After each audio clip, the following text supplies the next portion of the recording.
आप सभी लोगों का ज्ञाननिधि मंच पर स्वागत है। पिछले दिनों पिछली कड़ी में हमने आप लोगों के समक्ष यह प्रस्तुत किया था कि गद्य की विभिन्न विधाएं कौन हैं। उसमें प्रमुख विधाओं के बारे में हमने बता दिया। आज हम आप लोगों के सामने नव्यतम विधाओं को लेकर उपस्थित हुए हैं। नव्यतम विधाएं अर्थात इन कहानी उपन्यास के अतिरिक्त भी आधुनिक काल में कुछ विद्वानों ने नए नए प्रयोग किए, उनके द्वारा गद्य का विकास हुआ। इन नवीन विधाओं को नव्यतम विधाओं के नाम से जाना जाता है। इसका दूसरा पहलू या दूसरा नाम गौड़ विधाएं हैं। ये सब तो प्रमुख विधाएं हैं।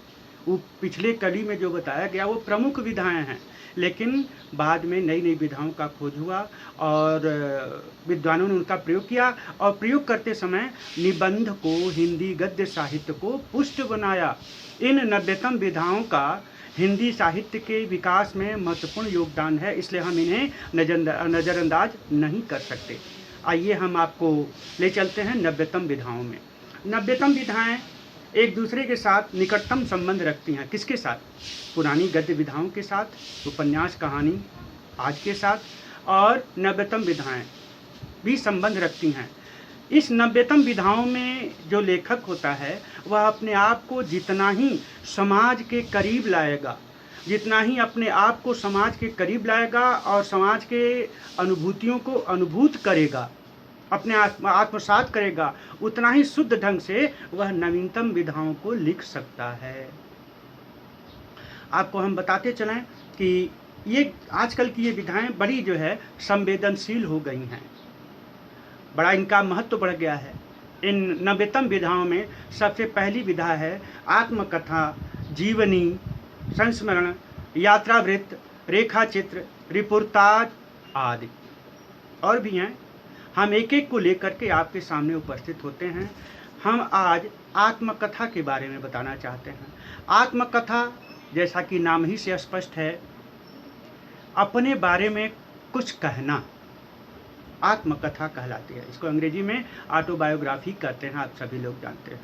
आत्मकथा एक ऐसा पहलू है कि इसमें लेखक निरंकुश होकर के और बेबाकी के साथ अपने सुख दुख को, अपने अच्छाइयों को, अपने बुराइयों को व्यक्त करता है अपनी आत्मकथा में। लेकिन इसके साथ अच्छाइयों को करते समय, बुराइयों को करते समय और स्वतः कुछ मानव है, इंसान है ना, इंसान गलतियों का पुतला है, लेकिन अगर वो इंसान अपनी गलतियों से सीख ले तो वो देवता बन जाता है।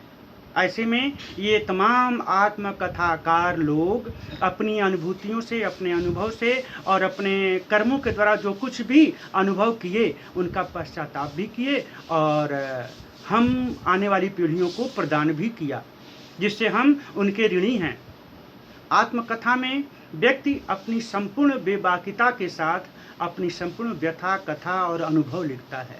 यद्यपि ये बड़ा कठिन कार्य है, क्योंकि अपने बारे में लिखते समय, दूसरों के बारे में समालोचना करते समय तो लोग धड़ल्ले से लिख लेते हैं, लेकिन आत्मकथा लिखते समय एक बार लेखनी रुक जाती है कि मेरा ये भी अनुभव है, यह गलत प्रसंगों का अनुभव है, यह अच्छे प्रसंगों का अनुभव है। तो आत्मकथा लेखक अच्छे प्रसंगों का बड़ी सुंदरता से लिख देता है, लेकिन जब उसे उसकी गलतियों का एहसास होता है कि हमने यहाँ गलतियाँ की हैं और इसे लिखूं कि नहीं, उस समय उसकी लेखनी रुक जाती है। रुकने में वो क्या करता है कि क्या करूं, फिर वो निर्णय लेता है ना, हम अपनी आत्मकथा लिखते हैं तो हम निष्पक्ष होकर के लिखेंगे।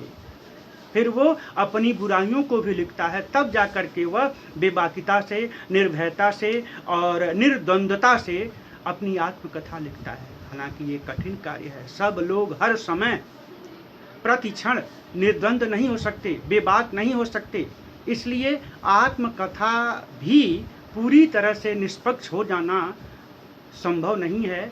हालांकि धीरे धीरे बहुत से विद्वान लोग अपनी सारी त्रुटियों को लिखते चले आएंगे, मैं आगे गिनाऊंगा, ठीक है। तो वो आत्मकथा सबसे श्रेष्ठ और सुंदर होती है। पाठक अथवा श्रोता उससे अपना ज्ञान भी लेता है और अपनी गलतियों को करने से बचता है। तो हम इन लोगों को, जिनका नाम मैं आगे गिनाऊंगा, ये लोग निश्चय ही महान संत हैं जो अपनी गृहावस्था में गृहस्थ आश्रम में होते हुए भी ये लोग संत जैसा भाव व्यक्त किए हैं अपनी आत्मकथाओं में। यद्यपि आत्मकथा का विस्तार कुछ उनकी कुछ आप बीती कुछ जग बीती नाम से बाबू हरिश्चंद्र जी ने अपने ही जीवन काल में लिखना आरंभ किया था, लेकिन यह बहुत प्रतिष्ठित नहीं हो पाई। प्रतिष्ठित उनकी रचना तो हुई, लेकिन उनके पीछे अन्य कलाकार, अन्य कथाकार, आत्मकथाकार लोग थोड़ा सा निष्पक्ष नहीं हो पाए। लेकिन इसका विकास आदर्श आत्मकथाएं छायावाद तो उत्तर युग में खूब बेबाकी से लिखी जाने लगी। द्विवेदी युग में इनका फिर से प्रादुर्भाव हुआ और छायावाद युग में आते आते बेबाक पूर्वक निर्भय होकर के कोई क्या कहेगा क्या नहीं कहेगा इस बात से परे हट करके महान लेखकों ने अपनी आत्मकथा में अपनी अच्छाइयों को और अपनी बुराइयों को भी लिखा। सबसे प्रथम बाबू श्याम सुंदर दास को हम नमन करते हैं कि उन्होंने मेरी आत्म कहानी में बहुत से अपने अनुभवों को संजोया, हम पाठकों और श्रोताओं के लिए, हम अध्यापकों के लिए, कि हम अपने आने वाली पीढ़ी के बच्चों को उनको समझा सकें, सुना सकें।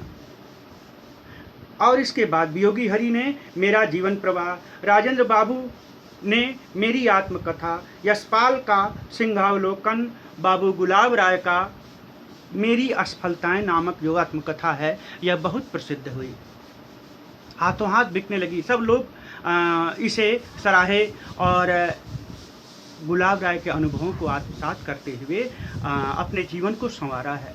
आगे मैं पंत जी का, प्रकृति के सुकुमार कवि, महान बेबाक संत, आजीवन अविवाहित रहने वाले, ग्रंथ से गठबंधन तक की भावनाओं को समेटे हुए प्रकृति के सुकुमार कवि जब अपना सिंहावलोकन करते हैं, अपने पुनरावलोकन करते हैं अपने जीवन का, पिछली जीवन का, तो वो 60 वर्ष एक रेखांकन नामक शीर्षक से जब अपनी आत्मकथा लिखते हैं तो उनमें उन्होंने अपनी संपूर्ण घटनाओं को, चाहे वो अच्छी रही हो चाहे खराब रही हो, लिखे हैं और उनका अनुभव हम सबको मिलता है।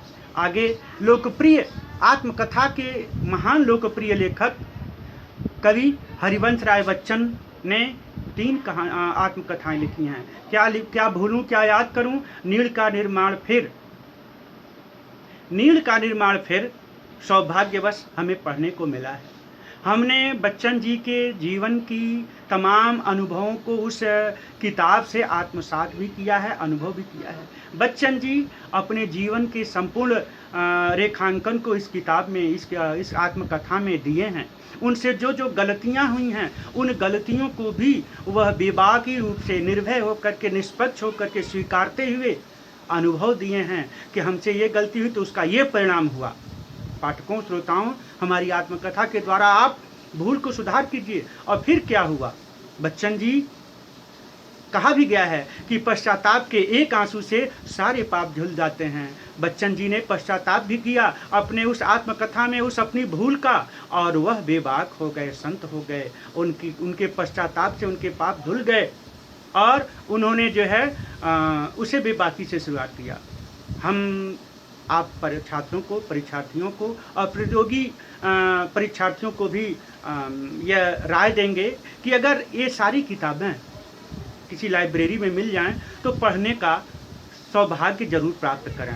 बड़ा अच्छी आत्मकथाएं हैं ये सब। इनके अतिरिक्त राहुल सांकृत्यायन, शांतिप्रिय द्विवेदी, राहुल सांकृत्यायन तो अथातो घुमक्कड़ जिज्ञासा लेख लिख करके और भी तमाम लेख लिख करके, तिब्बत यात्रा, रूस यात्रा, तमाम यात्रा वृत्तांत लिख के और आत्मकथा लिख करके अमर हो गए। अगर यात्रा साहित्य का स्मरण आता है तो इन्होंने इतनी यात्राएं की हैं और उन संपूर्ण यात्राओं को अपने यात्रा साहित्य में संजोया है, और उस सबका निचोड़ अपनी आत्मकथा में जब वो देने लगते हैं तो कहाँ कहाँ वो गए। इन पहाड़ी इलाकों में, उत्तरांचल के पहाड़ी इलाकों में जब वो गए तो वहाँ थुकपा नामक एक खाद्य पदार्थ खाए।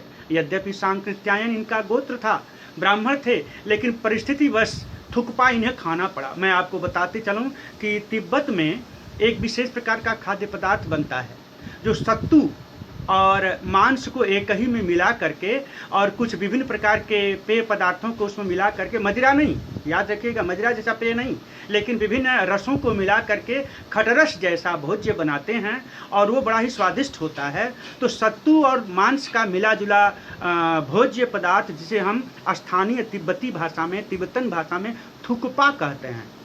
थुक्पा जो बड़ा ही दिव्य भोजन था और पहाड़ी भोजन है। हमारे जैसे मैदानी इलाकों का भोजन वहाँ नहीं मिलता था। यात्रा के दौरान राहुल सांकृत्यायन ने जो थुक्पा खाया, चाहे मजबूरीवश चाहे जैसे भी हो, पेट पालन के लिए करना ही पड़ा और पैदल यात्रा करते थे, इसलिए जिस गांव में जाते थे वहाँ के भोजन को उन्हें ग्रहण करना पड़ता था।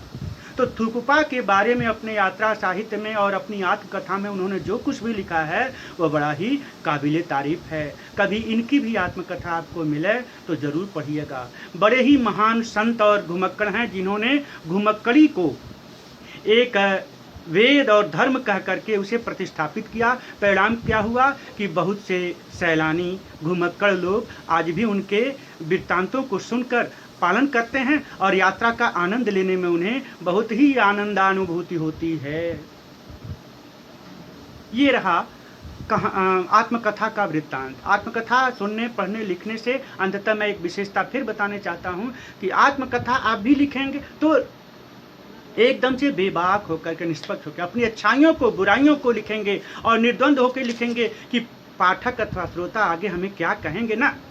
हमसे अगर गलती हुई है तो हम लिखें, क्योंकि हमें पश्चाताप उससे हो जाएगा और तौबा करने से, पश्चाताप करने से ईश्वर भी खुश हो जाता है। अपनी बेबाकियों को, अपनी गलतियों को, अपनी अनुभूतियों को आने वाली पीढ़ियों को प्रदान करने के लिए आत्मकथा नामक एक विधा सर्वश्रेष्ठ विधा है जो हमारी आने वाली पीढ़ियाँ उसको सजोती रहती हैं। हम अपने खानदान पीढ़ी दर पीढ़ी को भी अपने अनुभवों को हस्तांतरित करते रहेंगे। निश्चय ही आत्मकथा नामक गद्य विधा जो नवीनतम विधाओं में आती है, बड़ी ही श्रेष्ठ गद्य विधा है, बहुत ही श्रेष्ठ माध्यम है हम अपनी भावनाओं को व्यक्त कर सकें, लेकिन निष्पक्ष भाव से।